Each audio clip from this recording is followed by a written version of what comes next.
Pints with Jack, Season 3, Episode 23. Till We Have Faces, Part 2, Chapter 3, The Judgement of Orual.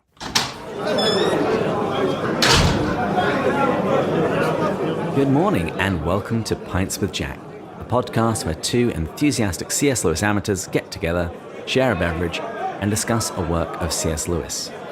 This season we're reading Till We Have Faces. My name is David, and I am joined by Matt, a bull in a bear market bush. Oh, that's a really good one. Thank you.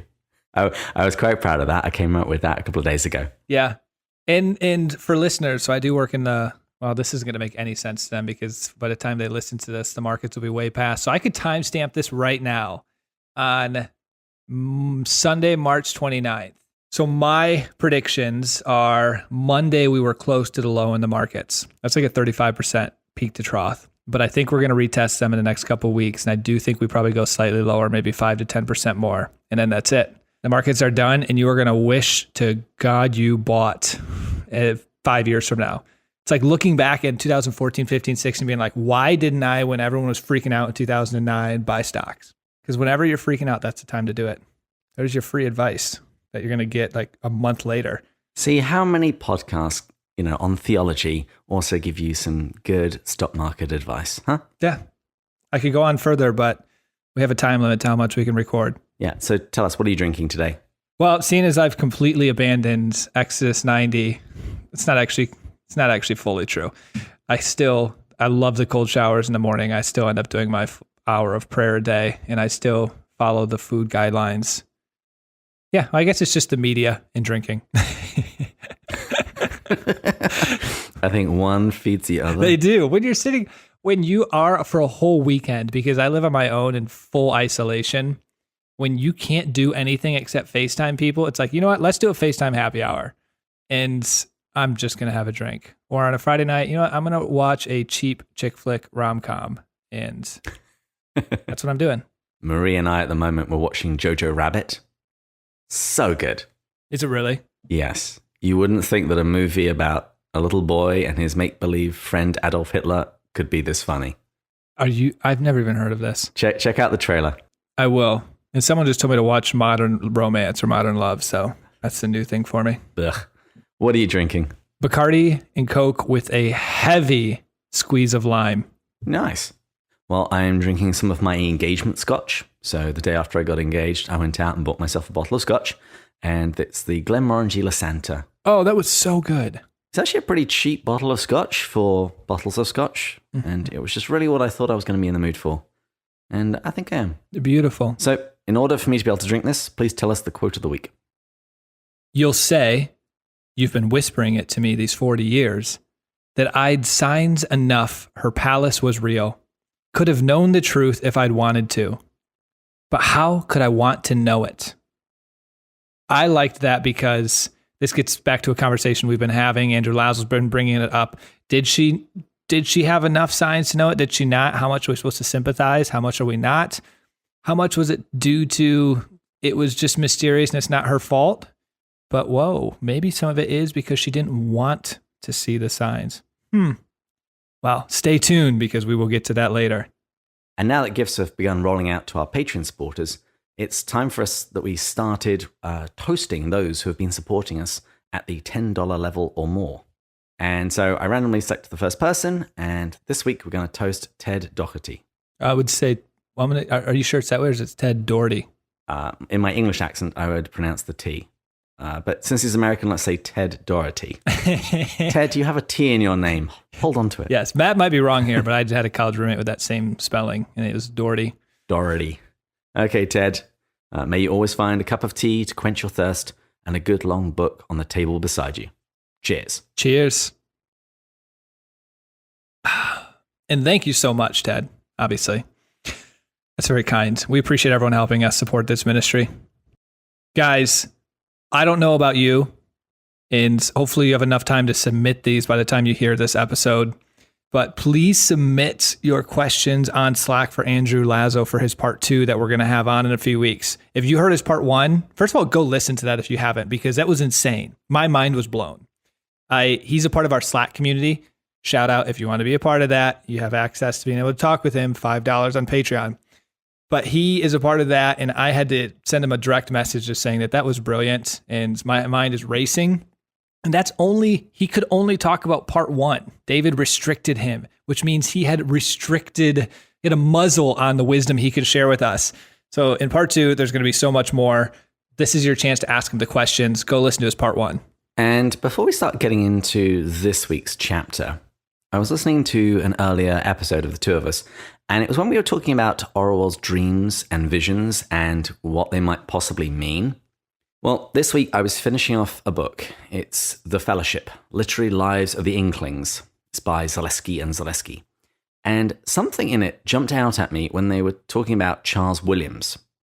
So Charles Williams, he was one of the Inklings, and he taught something called co-inherence. And I'm definitely not going to do it justice. And actually, if anyone out there knows of a Charles Williams scholar that we should talk to, I'd love to bring them on the show and unpack this a little bit more. But here is the Wikipedia entry for co-inherence. Co-inherence was a term used in patristic theology, so that's the early church fathers, to describe the relationship between the human and divine natures of Jesus Christ and the relation between the persons of the Trinity. Charles Williams extended the term to include the ideal relationships between individual parts of God's creation, including human beings. It's our mutual indwelling, Christ in us and we in Christ, interdependent. And it's also the web of interrelationships, social and economic and ecological, by which the social fabric of the natural world functions. But especially for Williams, and this is the important part, co-inherence is a way of talking about the body of Christ and the communion of saints. He proposed an order, so this was a group that he founded, the Companions of the Co-inherence, who would practice substitution and exchange, truly bearing one another's burdens, being willing to sacrifice and to forgive, living from and for one another in Christ. So that was the Wikipedia entry, and you might recall our discussions with Paddy Callahan, where we found out that Lewis prayed to take on some of his wife's suffering when she had bone cancer. And as he lost bone density, she regained it. And it's my suspicion that something like this is happening, something like this is going on between Orual and Psyche, that these visions describe the challenges which were traditionally labors of Psyche, not Orual. But I think in Till We Have Faces, I think Orual is somehow mystically sharing in Psyche's burdens. Charles Williams, I was at a very early spot in my theological journey, but I read his book, The Descent into Hell, and it's about substitutionary theology or something like that. Definitely way over my head. Even what you're reading is still over my head. But this is that concept of taking it on was a part of that book. I remember that much when I was reading some summaries online because Matt was not digesting any of it himself. He needed someone else to do it for him. But yes, he is the one that I've just never been able to wrap my head around. He's incredibly intellectual, and he's not very accessible. Working through this Inklings book really helped, but I definitely want to get a Williams scholar on next season to talk about him some more. That's a great idea. Now, on to chapter 3. Oh, can I first say, what a touching thing it was that Patty sent that email.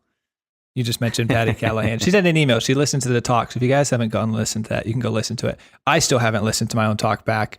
I don't mind listening to our episodes here over and enjoy it sometimes to learn from them. I won't listen to my talk. You should. It was pretty good. You can really see my handiwork in there. I died laughing at your email that you replied back taking credit. That was great. Yeah, so she sent you an email to my address. I just said that she clearly just associates me with excellence. I didn't put 2 and 2 together. That's so great. I love it. All right, now we can start the chapter. Okay, here's my summary of chapter 3. Orual is given time to ponder the events of the last few days. She concludes that she must make her soul beautiful, but quickly discovers her inability to do so without divine help. She has a vision of golden rams where she tries to take some of their wool. They charge her while another woman gleans their wool caught on the hedge. Orual feels detached from day-to-day life, but comforts herself with the certainty of her love for Psyche. She then has another vision where she's seeking the water of death in a desert. She comes to a mountain where she is taken into a cave in order to read her complaint against the gods. Rather than reading her book, She reads an older, smaller book, over again and again. Eventually, the judge stops her and asks if she has received her answer. She responds that she has. So the last few days have been rather intense for Orual. Fortunately, she says that the gods left me some days to chew on the strange bread they had given me. I was Ungit. What did that mean? Do the gods flow in and out of us as they flow in and out of each other? And again, they would not let me die till I had died. Now, just before we go on, notice the Charles Williams sorts of phrase about the gods flowing into and out of each other, that kind of interrelationship. And one other thing that I noticed when she talks about they gave me some days to chew on the strange bread, in the original myth, Psyche is eating some old bread that Venus gives her in between her tasks. Anyway, Orual thinks about the religious initiations in the Greek lands, whereby a man was said to die and live again before his soul left the body. And in particular, she recalls the conversation Socrates had with his friends before he drank the poison, the hemlock. And he said that true wisdom is a skill and practice of death. And Orual supposes that here he's referring to death of our passions, our desires, and our vain opinions. And I'm wondering, based on a lot of our conversation, if he's referring to, or if what Lewis is referring to here, maybe not Socrates, but death of the self. The part that she needs to die, that before she can actually die, some part of her needs to die. That self contains passions, desires, and vain opinions, but I think it contains that falsity too that we've built up. I would say that's fair. And Orual, she then suddenly thinks that she can see things clearly. She writes, to say that I was Ungit meant that I was ugly in soul as she, greedy, blood-gorged. But if I practiced true philosophy, and Socrates meant it, I should change my ugly soul into a fair one. And this, the gods helping me, I would do. I would set about it at once. But would they help? Nevertheless, I must begin. Have we mentioned, I think I did in a previous episode, but have you brought it up, the 4 tasks from the ancient myth, and this being that kind of that next one? In an earlier episode, I recorded the Cupid and Psyche myth, one of the original versions. Fantastic, because she has like the sorting of the huge pile of seeds, which really represented what she did before of sorting through her memories and realizing they're distorted. Well, here we have, she's supposed to gather, she's supposed to get some beauty. Ultimately, is one of the tasks as well. Find beauty and capture that beauty. And here it's for her, it's always psychological. And so here it's finding that beauty within her. So here Lewis is somewhat returning to those 4 tasks, which we can unpack a little bit more as the chapter goes on. Yeah, it's at least a prelude to it. She's decided that she needs to be more beautiful interiorly. And she's going to try really hard to be good, but it doesn't go very well. I can relate to that. She says, I would set out boldly each morning to be just and calm and wise in all my thoughts and acts. But before they had finished dressing me, I would find I was back, and knew not how long I had been back, in some old rage, resentment, gnawing fantasy, or sullen bitterness. I could not hold out half an hour. This could have been, I almost chose this for the quote of the week, because this is pretty much the quote of every human's life. This is my quote. It's like, it's what St. Paul says. We do not what we want, and our passions drive us. And I set out every day to do the right thing, to be productive, to be good, to be kind, just. And, well, the opposite ends up happening by the end of the day. And this is actually something that Lewis taught us in Mere Christianity. In Book 3, Chapter 10, he writes, no man knows how bad he is till he has tried very hard to be good. And that's why you should do Exodus 90. It shows you, if you get one thing from it, I have been successful with it before, but I've also been utterly unsuccessful as well, because this is my 3rd time. It teaches you something under both circumstances. That you have more discipline than you think, and also you're just terrible. Yes. Well, and the discipline you think usually comes from when you are bringing in Christ and his graces. Like for me, when it's doing the daily masses, daily rosaries, the things that really allow you to stay true to it. It's not you, it's the graces that he's providing. When you start falling away from those, it's just toast. Good luck. And in Oral's case, she compares it to when she tried to fix her appearance when she was younger. She says, I could mend my soul no more than I could mend my face. And she realizes that she can't do this without divine help. And she wonders why the gods don't help. And she concludes a rather dark lesson. She says, The gods will not love you, however you try to please them, and whatever you suffer, unless you have that beauty of soul. Basically, she thinks that this is all predetermined. Whether you are seeking a husband or pleasing the gods, she writes, in either race, the love of men or the love of the gods, the winner and losers are marked out from birth. So it's kind of funny. She starts thinking that she can change everything through her own strength. And when she realizes she fails, she thinks that it's all just predetermined and that she can change nothing. I'm going to be curious your thoughts on this, because this is something I actually struggled with this weekend. I went to confession with the priest and just felt in a really dark spot spiritually. And for sake of vulnerability, I'll leave it at that. But I was talking to the priest and I was just saying I've been the last week and a half for various reasons. And I was just feeling shame and not very good. And thus, I wasn't thinking that God could love me. I wasn't thinking I could come to him. I actually started abandoning some of my spiritual practices, which just made it even worse, because you almost think, well, I'm a fraud coming here praying this rosary because I'm not a very good person in my heart. So why should I? Mary would be disappointed in me in praying this rosary right now, or Christ would be disappointed in me. So I only bring this up because this is a very real struggle, that when our soul's beautiful, then God will love us. Rather than recognizing that it's through God's love that our soul can become beautiful. And that's such a hard thing. I only just share that for listeners, that even us, even as the host and doing this, reading all this, that's just a tough thing. And I'm noticing that in my life a lot lately. And I would just compare it to getting into shape. Since I'm getting married soon, I'm starting to work on that wedding body. And after you've had a day when you've eaten lots of carbs and chocolate and sat on the couch and done nothing, you might think, well, I'm not going to get anywhere with this. And the temptation is just to stay there. But if a friend calls you up and says, hey, let's go on a run, obviously with 6 feet distance between us, if he offers you that invitation to go on a run, you'd be crazy to turn it down just because you haven't done well so far. This is an invitation to have that conversion, that metanoia, that turn around and begin again. And that's the invitation that God gives us when we're trying to be good and failing. And that's what I love. This isn't meant to be some theological defense, but that's what I love about the physical act of confession. I was praying and asking for grace and forgiveness, and of course God was providing it. But when I went to the confession, naming it to a person, holy cow. It was just, there's such a therapeuticness to it. It doesn't have power over you anymore because you just told someone out loud. And you're just thinking, I'm going to go there. And then this guy's going to think, wow, oof. Hey, buddy, you might need to do some huge penance or something. That's what your brain is thinking. And then he just looks at you lovingly and doesn't flinch. And you're like, that's how God's looking at me. Mm-hmm. And then to hear those words, your sins are being forgiven. Go and sin no more. Yes. Anyways, sorry to take a few minute detour there. No worries.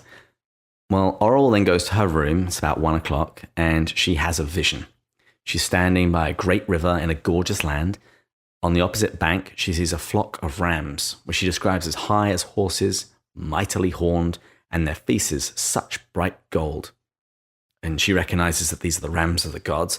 And she believes that if she can get one golden fleece off their sides, she'll have the beauty that she desires.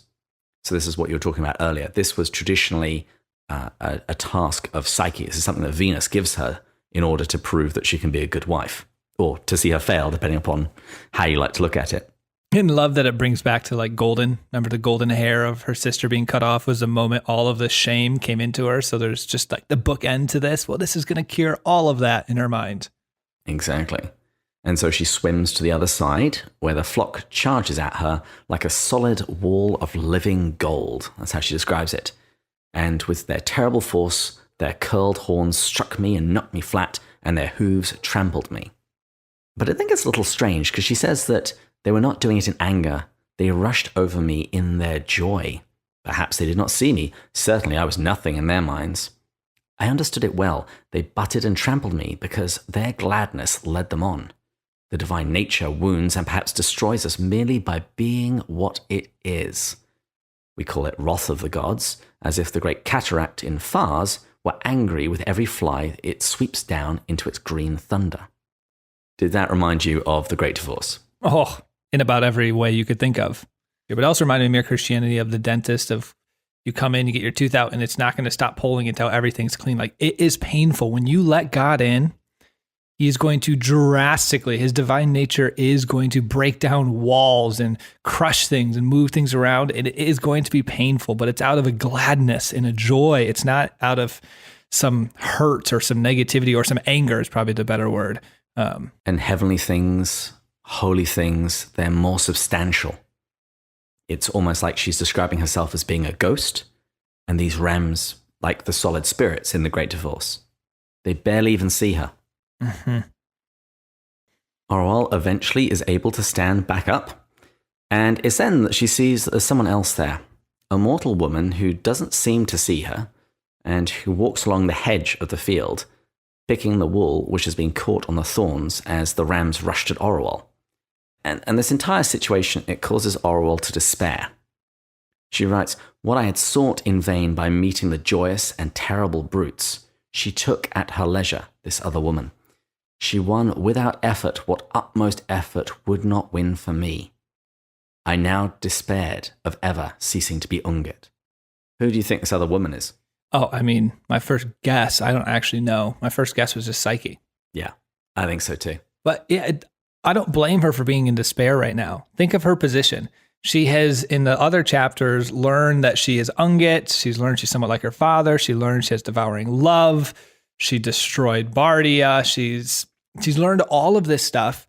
She's recognized she has an ugly soul. She needs to beautify it. She's attempted to beautify it, and it hasn't worked. That's where she's at right now. That's a tough spot. And in our own spiritual journey, many of us maybe have been there. I don't know if in your journey, those points where you recognized how broken you were, how ugly you are, and it's like, you know what? I'm going to fix this and become good. And it doesn't work. It does lead to a despair. And that's where she's at right now. And that's fine, just as long as you learn the lesson from that despair. Yes. But at this point, Orual seems to come out of the vision, and she tells us that she went about her daily life with the rest of the world oblivious to this turmoil that was going on inside her. And although her judgments were thought even wiser and more just than before, she just seems, I suppose, disconnected from it all. And she even describes people as being more like shadows than real men, which is both an echo of the Great Divorce, and it's also a very Platonic idea that things of this world are mere shadows of the true forms. And although she seeks justice, she doesn't really care about the petty squabbles of the people. She just seems very detached. And there's just one thing that gives her comfort. It's how she regards her love of Psyche. I had at least loved Psyche truly. There, if nowhere else, I had the right of it, and the gods were wrong. And as a prisoner in a dungeon or a sick man on his bed makes much of any little shred of pleasure he still has, so I made much of this. And on one particularly tiresome day at work, she takes the very book that we are reading, and she then goes into the garden to comfort herself. She says, to gorge myself with comfort, reading over how I had cared for Psyche and taught her and tried to save her and wounded myself for her sake. Isn't that so relatable? I just painted that picture of the position she's in right now, a position of despair. Everything in her life is being turned upside down. Everything she hung on to, she clung to, has been false. So she's clinging to the one last thing that she's going to have to give up, that we're going to see here in the upcoming sections of this chapter. That's how often do we do that when we get so down in life? We cling to that last part of our false self that's been our protective nature. Because that's what's happening to her. Her entire protection she's built up over an entire book has been disintegrated in front of her eyes. But there's one thing remaining, in her mind at least, that she thinks was real, and it was her love for Psyche. And it's now time for that to be fixed. Yes. And so as she opens her book to read the story once again of how much she loved Psyche, she has another vision. I was walking over burning sands, carrying an empty bowl.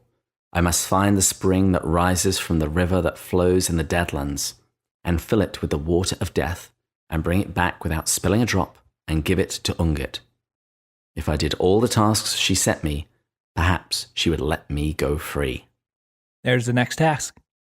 And Orual walks through the desert in the noonday sun for what seems like 100 years, and she eventually arrives at the foot of some great mountains which are covered with innumerable serpents and scorpions, and she describes the place as a huge torture chamber, but the instruments were all living.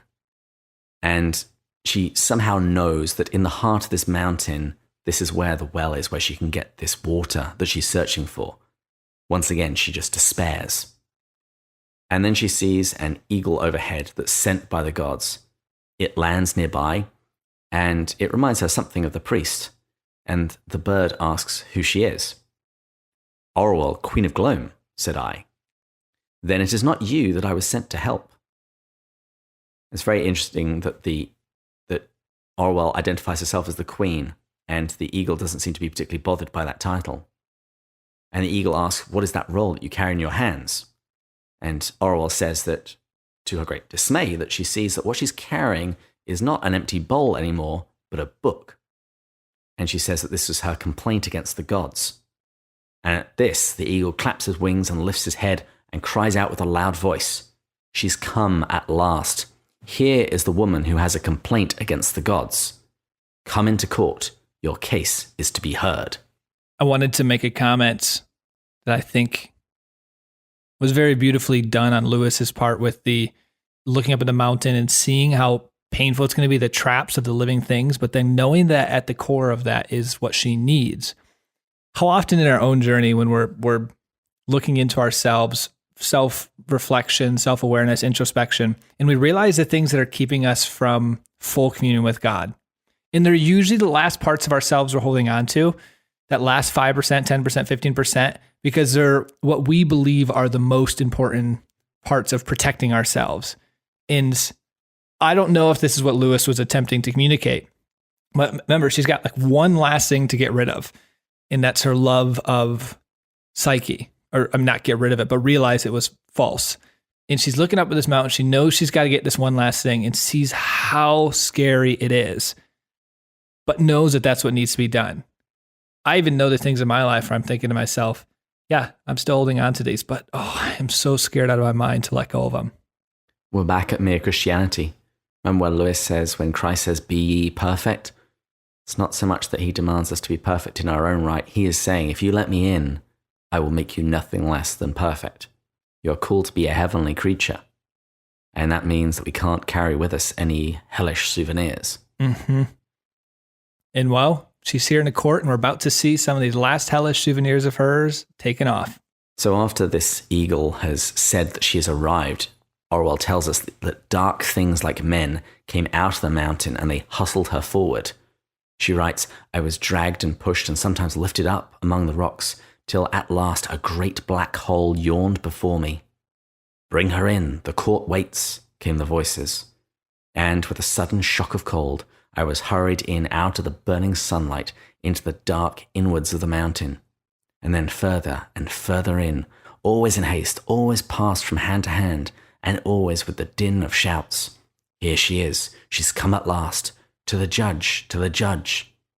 Then the voices changed and grew quieter. And now it was, let her go, make her stand up, silence in court, silence for her complaint. And I don't know about you, but the image that I have in my head is from the most recent Star Wars movie, when they go and see Palpatine and they're surrounded by all of these shadowy figures in this dark, dark area. I don't remember that. You haven't seen the latest Star Wars movie? I saw it opening night, but as we've learned, David, your memory is about 3 times as good as my memory. I get 80% of stuff. Okay. Well, the other thing that it reminds me of is the story of Ungit herself. Remember the Ungit stone? In the last chapter, we were told that the priest said that the stone didn't fall from the sky, but came up from the center of the earth. Well, we seem to be going into the center of the earth for this judgment. Perhaps it also points to something of a rebirth, like a womb that she is receding into in order for a change to happen. That would be very fitting and very Christian. So Orual looks around and there's a very dull light, but she can see that she's standing on a pillar of rock. and she's surrounded by a great silent assembly of ghosts. This is the Star Wars illusion that I was talking about earlier. And she looks around and sees many faces that she recognizes. And she says this a couple of times, that she can see people's faces. So something in death is revealing them. And she sees Butter and the King and the Fox and Argon. And then she sees the Judge. She writes, on the same level with me, though far away, sat the Judge. Male or female, who could say? Its face was veiled. It was covered from crown to toe in sweepy black. So Matt, I'm interested. Who do you think this is?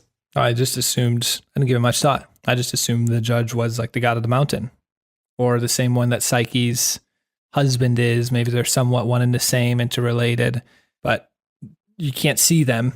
It's too much to be able to handle, which has been a theme throughout all of this. So I guess that was just my assumption. I think I'd probably say the same thing. So we're going to finally learn about the god of the mountain in Ungit a little bit. But the first thing that is unveiled is Orual herself, because the Judge orders her to be uncovered, and her veil is taken off and she's stripped naked.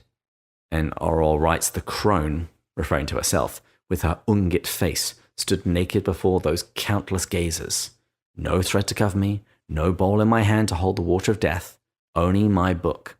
And notice she had no chance to stop that. Nope. In life, we have a chance to cover ourselves up as a protective measure. In front of God, no, it's done. It's going to be off. Yeah, it rather alludes to 1 Corinthians when Paul talks about our day of judgment, when our works will be tested by fire, and we'll see how they fare against the fire. And all Orual has is her book. Oh, it makes me think of, and you can say this because you remember things well. The the Fulton Sheen quote that you put in a Slack channel with you're looking at your hands and seeing and looking at. That's all I got. Finish it for me. Okay, this was the last recorded sermon of Archbishop Fulton Sheen. And I think he gave this on Good Friday. It was his Good Friday reflection. And he said, show me your hands. Are they scarred? Are they wounded in service? Show me your feet. Have you gone about doing good? Show me your side. Show me your heart. Have you left room for divine love? Mm-hmm. I sent that to people. It was a good quote. So I just felt people wanted to hear that. I'll include a link to it in the show notes. Every time I listen to that, it makes my hair go up on end. Yeah, it made me think to myself, there's homeless ministries 1 or 2 blocks away from my apartment. And I used to do that in San Diego, and I have not done it yet here. It's a pretty big ministry. My hands are not scarred right now. They're soft from moisturizer. Well, a little dry from Purell right now, but... The Judge then orders her to read her complaint. And at this, she realizes that she's not holding her book, the thing that we have been reading. Instead, it's this little shabby, crumpled thing. Why do you think that she's holding this little shabby, crumpled thing and not her book? In my opinion, it's because, as we're about to see what she reads, everything boils down to one very simple thing. And it was her possessive love. It's the last thing that she needs to get rid of. And, well, I'm going to rechange that. As I go through it, I think I just came up with a new answer. Her book was, she needed to sort through her book, her pages, and see things differently. She did that in chapter 1 and 2 of this part 2. She's already processed a lot of that. I think this is the last part that's left. And notice everything she's going to read is about Psyche. Thus, it's not that the other stuff wasn't important, which is the point I was about to make. She already did that. That's been worked through. But this is the last bit. And I would say this is the most important part as well. And I'd also say that she has been physically stripped. And what she is now holding in her hand is what her book is when it is physically stripped. When all the extraneous stuff is taken away and we see the core of it, we see the core of her complaint. And you could also say that it somewhat even represents her soul. It represents at least that twisted part of her soul that has remained thus far unaddressed. And Orual says that she finds herself unrolling it, and she describes it. She says it was written all over inside, but the hand was not like mine. It was a vile scribble, each stroke mean and yet savage, like the snarl in my father's voice, like the ruinous faces one could make out in the Ungit stone. So it kind of looks like the rantings of a crazy person. Fitting. And against her will, she says, I heard myself reading it, which I think is a very loaded phrase. because I think she now finally hears herself. But notice that she couldn't hear herself until she stripped everything else away first. And I think there's a lot of truth in that right there of our own journeys. And Orual, she starts reading, and she admits that she saw the God, she saw his house, and as you say, she then really switches gears, and she mainly talks about Psyche. But she also talks about the gods. She said that she could have endured it if the gods were things like Ungit and the Shadow Brute, i.e. ugly. But her chief complaint is about what the gods did with Psyche. She says, "You know well that I never really began to hate you until Psyche began talking of her palace and her lover and her husband. Why did you lie to me? You said a brute would devour her. Well, why didn't it?" Harsh. "I'd have wept for her and buried what was left and built her a tomb but to steal her love from me? Can it be that you really don't understand? Those we love best, whoever's worth loving, those are the very ones you'll pick out. Oh, I can see it happening age after age and growing worse and worse the more you reveal your beauty. The son turning his back on his mother and the bride on her groom, stolen away by this everlasting calling of the gods, taken where we can't follow." Wow. First, right at the end there, I didn't pick that up until your dramatic reading. The son turning his back on the mother. Yeah, it just reminds you of the great divorce and the mother that loved her son too much. I don't think that language was unintentional on Lewis's part. I would also add another parallel. It's rather like in Matthew's gospel where Jesus says, "Do not think that I've come to bring peace on the earth. I have come not to bring peace, but a sword. For I've come to set a man against his father, and a daughter against her mother, and a daughter-in-law against her mother-in-law." So in the new covenant, in Christianity, the gods take away those we love in a sense, insofar as those who are open to the love that we can receive from Christ, they will be united with them in a very special way that can divide families. And so Orual is complaining that you took the best things that we love, you took their love away from us. Again, it comes back to this idea of love being a zero-sum game. Mm-hmm. And I'm curious how much some of it could be intentional and unintentional. And what I mean by that is going back to the first part. You said a brute would devour her. Well, why didn't it? Well, a brute did devour her, except as we've learned, the brute was Orual. And so they didn't lie to her. So I'm a little curious, similar to the son and the mother in the Great Divorce, if we could say theologically, and I am asking you your thoughts on this, if Orual is devouring Psyche or the son is devouring her son, if God intentionally takes them away to, one, protect the person from the devouring love, and two, by the person being devoured, and then two, to help save the person doing the devouring. Because if they have a possessive love, that is going to prevent them from ever loving God enough. It's like a severe mercy when Lewis argues at the end of that book. And the reason I'm curious your thoughts is because it's a bit dangerous, because it starts to put on what's God's will and using people and taking people and death and stuff. But I'm curious if there's a chance that can be part of it, and that would be that intentional side. I think that's definitely the lesson that we get from the Great Divorce. When Reginald is talking to Pam, he says that God took her son, both for his own good and for hers. I completely agree. We can't offer that kind of judgment this side of the veil. He can do it because he is a saint now in heaven and has been able to see things clearly. We can't. But at least in that scenario, Lewis is talking about how that surgery can work for both. And ultimately, that is what heaven is. Heaven is the quarantining of sin so that sin can't infect it anymore. It's the line from the Great Divorce, "Otherwise you'd make a dog in a manger, the tyrant of the universe." But also the taking away of the object of this distorted love could possibly lead somebody to look elsewhere for that love, and rightly ordered, i.e. the love of God. Quarantine, David. I see what you did there. Yeah. But just to reiterate, as you said, it's not like we can draw such a simple assessment here on earth to say, oh, well, this person died for this reason. We can't do that. We're not God. So the big caveat there is if you've lost a person you've loved, it does not for 1 second mean you love them too much or it was taken away. But I wonder if what we can say for sure is that even something like that is an invitation to divine love, to cast your cares on Christ, for he loves you. Yes, that goes to that quote in scripture I think I asked you to brew last time of God brings good out of all things, good or evil, which somewhat he can call that divine love out of such a bad, unfortunate circumstance. Now, what Orual really doesn't like is the fact that the gods appear beautiful. She says it would be far better for us if you are foul and ravening. We'd rather you drank their blood, the blood of those that they love, than stole their hearts. We'd rather they were ours and dead than yours and made immortal. And this is Pam right out from the Great Divorce, that she would rather her son be with her in hell than happy in heaven.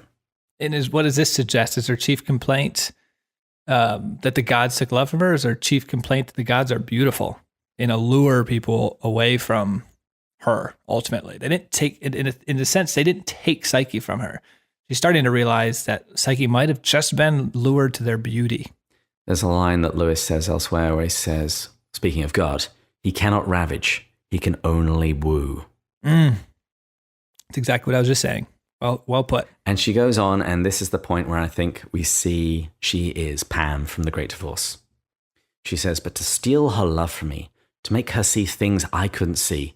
Oh, you'll say you've been whispering it to me all these 40 years, that I had signs enough, her palace was real, could have known the truth if I'd wanted. But how could I want to know it? Tell me that. The girl was mine.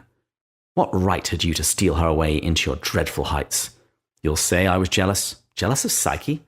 Not while she was mine. Did you ever remember whose girl she was? She was mine. Mine. Do you not know what that word means? Mine.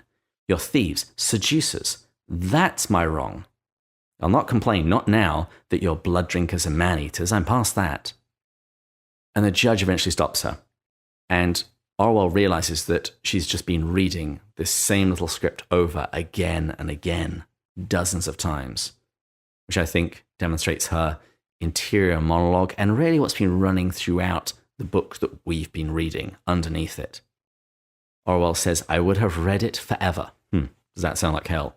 Quick as I could, starting the first word again almost before the last was out of my mouth, if the judge has not stopped me. And the voice I read it in was strange to my ears. There was given to me certainty that this, at last, was my real voice. Wow. We're going to have to talk about that on the YouTube channel more, but I'm curious your thoughts on this. And do we want to unpack this a little bit, or do you want to do the last sentence first and bring a full closure? Okay, let's bring closure, because there's this long silence that follows once the judge has stopped her. And then the judge spoke. Are you answered? He said. And she responds, yes. So Matt, explain that all to us. Yeah, I got it. No big, this is easy. No, there are a number of things that as you were reading that I wanted to pull out, but the thing I want to first start with here is at the very end, because this is what we've been talking about this whole time, and you are better at synthesizing myself, but I know there's a lot here. There was given to me a certainty that this at last was my real voice. So we've been talking about that false self, true self. I know I've been putting that on a lot in applying it and potentially over applying it, but there's clearly some truth to it. And she's finally peeled back these layers of this self that she's built up. I think we can say that confidently. This chapter was about this last bit of hers that she was deceiving herself on. And the false self is really a deception. But what I want to get your thoughts on is here she says she gets to her real voice. Let's use the word real voice. Think of it maybe as your true self. I'm curious how you would articulate what that is. I think I would just say it's her true self. She is, for once, being barefaced. She is showing who she really is and communicating her real hurts, wants, and needs. This is like in the Psalms when the psalmist just yells at the heavens. Where are you, God? Why has this happened? I'm in dire straits here. Where the hell are you? I'm glad you used those words right there. Her real hurts, wants, and needs. Because one thing that I know I have probably made the mistake of, because this has all been new language to me, and as listeners know, we're on a journey and we're all learning together here. False self can come across as purely negative. True self can come across as purely like, oh, you're authentic, pure, perfect self. No, I mean, I wrote about that in a blog post with Jean Valjean, recognizing a lot of his false self was actually beautiful, but it was still suppressing this deep part of himself. And here we're seeing that her real self is broken. It's devouring. It's ugly to some degree, but it's still her, and she still has to get to it. And then when you get to that, maybe why Frederick Buechner says only when we enter into the deepest parts of ourself and our deepest secrets can we meet the one, is what he says in his book, Telling Secrets. That's when you allow the divine love to come in and start transforming it, which I'm hoping and praying we see in chapter 4. I'm not giving anything away because I have no idea. I've already completely forgotten this entire book from reading it 9 months ago. But that's, I like that. Desires, wants, fears, good, bad. She's finally getting to the core of that. And that's so important on the spiritual journey. This reminds me of a Casting Crowns song called Stained Glass Masquerade. And the imagery that's in the lyrics, it speaks about the face that we put on when we go to church. The lyrics go, is there anyone that fails? Am I the only one in church today feeling so small? Because when I take a look around, everybody seems so strong. I know they'll soon discover that I don't belong, so I tuck it all away like everything's okay. If I make them all believe it, maybe I'll believe it too. So with a painted grin, I'll play the part again so that everyone will see me the way that I see them. And then in the chorus it says, are we happy plastic people under shiny plastic steeples with walls around our weakness and smiles that hide our pain? But the invitation is open to every heart that's been broken. Maybe then we'll close the curtain on our stained glass masquerade. Ooh. That's about as close to slow clap worthy as you can get without getting one. I gave too many away last week. I can't do, You did. That was too much. You can't give too many of those or else they start losing their value. The one other thing I wanted to pull out from this was the mind. So much of the spiritual journey, so much in other Lewis's works and his writings is that concept of letting go of yourself, dying to yourself. I believe a lot of that's coming through here. Her possessive love, that jealousy, mine, holding on to these things. We can't enter into communion with God until we let go of our will and our desires fully to him, surrender them. And that's what she has here at the crux. I mean, notice that's honestly in the last 2 or 3 sentences of her entire monologue. She says mine 5 times, something like that. And nothing is ever truly ours. It's, in fact, quite a ridiculous thing to ever say about anything. Yes. Wow. All right. Are there other thoughts you have? I mean, that's what's so hard here that we could talk so much about what was in that, but I think we covered a lot here. What would be kind of fun to do is we always do a retrospective episode. So yeah, that'll give us a chance to pull out some of the big themes, I think, because there's been so much in here. Yeah, we'll do our retrospective after we've had Andrew on and he's given us all the answers to make sure that we say the right thing. Yes, great call. So I think let's wrap it up there. And we would like to thank our Patreon supporters, particularly our top tier supporters, Kate and Rowdy. Yeah, thank you guys. And we'd ask you all to join us again next week when I'll be interviewing David Beckman and we'll be going further up. And further in. Cheers. Cheers. If people haven't signed off yet, Nick should keep this in because how did you just skip right past making a joke about David Beckman, not to be confused with Beckham? I just hope people are going to mishear and then they'll send it to all of their friends and they'll subscribe. All right. On that note, goodbye, everybody. Bye-bye.